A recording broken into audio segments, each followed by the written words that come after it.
How you guys doing today? Welcome back to a brand new video. In today's video, we're going to be talking about the lady that was scammed by a fake Rife, the comedian. So let's jump right into this story. So the woman was scammed, and so basically she was scammed out of about like 100 grand. She met the scammer online, and over time they built a connection.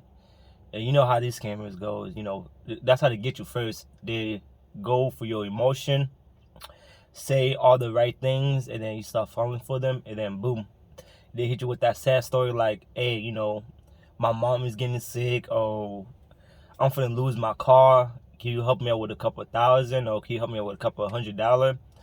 And then the victim usually, they be like, oh, I send you a couple of thousand. It doesn't matter.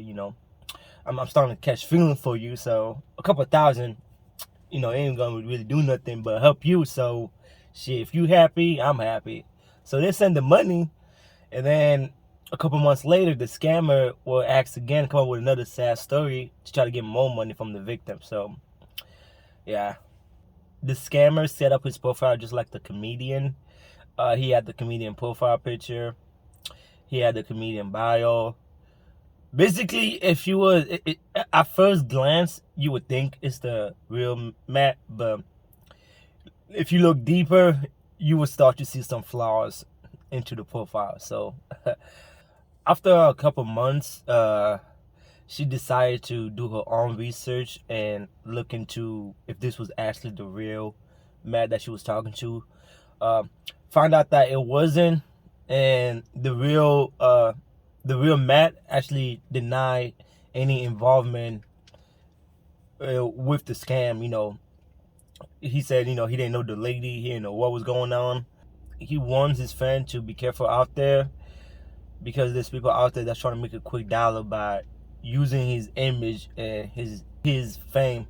So some red flag to look out for, so you don't become the next victim, is if a celebrity contact you, that should be red flag number one, because most of the time a celebrity is not going to reach out to you. Red flag number two would be if you're talking to someone and you guys just start talking like a couple months and the person already asking you for money repeatedly. Sometimes it might not be a red flag, but 99% of the time that is a red flag. If you just started talking to someone and they are really asking you for money, like, I don't know, to me that is a red flag. This is not a red flag. This is more of a advice. FaceTime the person you are texting.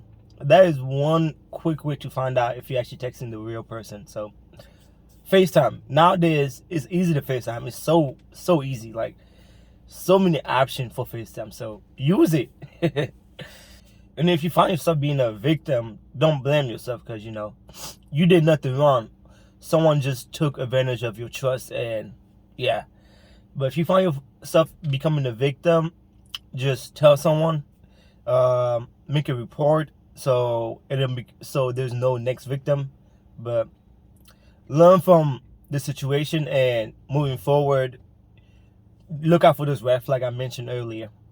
Final message: if you are dealing with an online relationship, make sure you are cautious and protecting your wallet and your heart.